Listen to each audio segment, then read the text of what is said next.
kita juga harus tahu ada namanya base 58 check encoding. Ini adalah model encoding dari data atau bytes gitu ya. Jadi di dunia computer science, data itu kan sebenarnya biner, tapi bisa direpresentasikan ke dalam banyak bentuk, misalnya ASCII, yaitu bentuknya karakter, nomor, gitu ya, karakter tanda tanya, tanda titik, itu semuanya adalah ASCII. Nah, encoding ini yang base 58 ini khususnya itu membantu kita terutama pada saat kita mengetik address Bitcoin gitu ya, supaya tidak salah.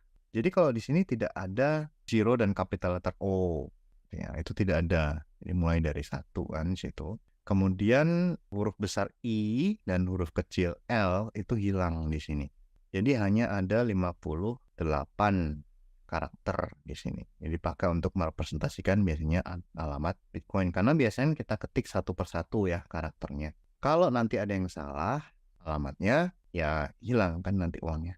Nah ini base 58. Jadi Bitcoin pakainya base 58. Nah kalau ini cara untuk membuat Bitcoin address.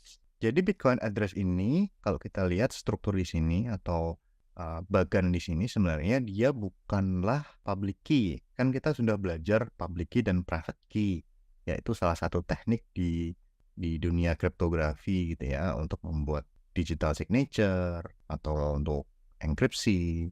Nah, tapi Bitcoin address ini sebenarnya bukanlah public key. Ya, bagi atau dibuat dari public key tapi dia bukan public key. Caranya gimana? Nah, caranya seperti ini nih. Jadi public key kalau ECC atau elliptic curve cryptography yang dipakai di Bitcoin itu ada dua bagian. Karena elliptic curve ini kan sebenarnya adalah titik dari sebuah koordinat ya. Yang pasti ada X dan Y-nya gitu ya. Jadi sebuah public key itu sebenarnya adalah koordinat X dan Y.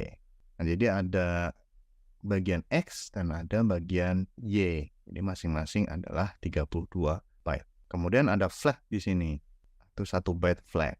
Ini untuk menandakan apakah alamat ini kompres atau unkompres. Nah, kita ambil saja contoh unkompres. Jadi X04. Setelah itu diapakan? Nah, setelah itu di hash. Jadi alamat Bitcoin itu adalah hash dari public key. Gitu ya. Tidak serta-merta public key, tapi di hash dari public key. Jadi dua komponen ini di hash dulu pakai SHA-256, kemudian di hash lagi pakai wrap MD160.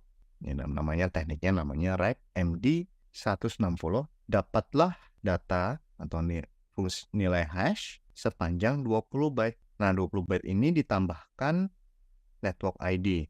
Kalau mainnet itu X00, testnet itu OX6F, kemudian ada juga namecoin OX34. Nah, ini seperti network ID-nya yang ada di Ethereum itu ya, tapi ini berbeda.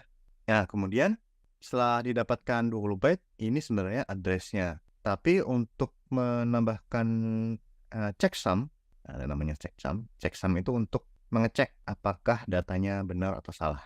Dari public key, ada checksumnya ini dipakai untuk ngecek apakah public key-nya ini benar address-nya ini. Atau pakai checksum. Caranya checksum gimana? Ini double SHA dulu. SHA-256, SHA-256 atas 21 byte ini dapatlah 32 byte. Karena kalau SHA-256 kan 32 byte, sementara RAID-MD itu 20 byte. Dan dapatlah 32 byte. Jadi 4 byte pertama dari 32 byte ini itu akan jadi checksum di sini. Kemudian setelah 20 byte yang tadi, 1 byte network ID plus 4 byte dari checksum itu digabung jadilah alamat Bitcoin. Nah, sebenarnya dari sini ke sini itu pakai base 58. Jadi dari binary atau bytes ya, bytes biasa itu dikonversi jadi base 58 encoding gitu ya. Caranya gimana? Pakai modulo 58 modulo 57 yang tadi ya. Gitu.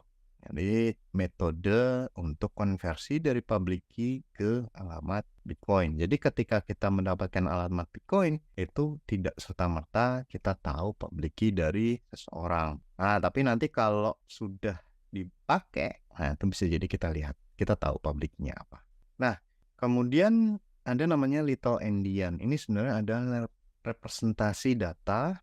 Jadi kalau angka biasa yang kita pakai di kehidupan sehari-hari itu namanya big endian. Misalnya kita menulis 10.000 di sini. Ya, jadi angka paling signifikan itu kan 1, kemudian diikuti dari ini 100.000 ya.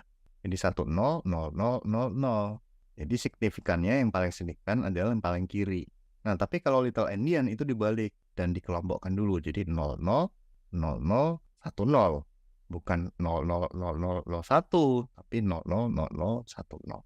Nah, jadi kalau kita punya Big Endian seperti ini, kalau dikonversi jadi Little Endian adalah OD, OC, OB, dan OA. Jadi kalau di Bitcoin itu pakainya Little Endian. Kenapa? Karena menurut banyak orang itu Satoshi make Little Endian untuk optimasi prosesor dan jaringan internet. Tapi ya jadinya agak susah dipahami karena tidak lazim dipakai di kehidupan sehari-hari. Kelemahannya.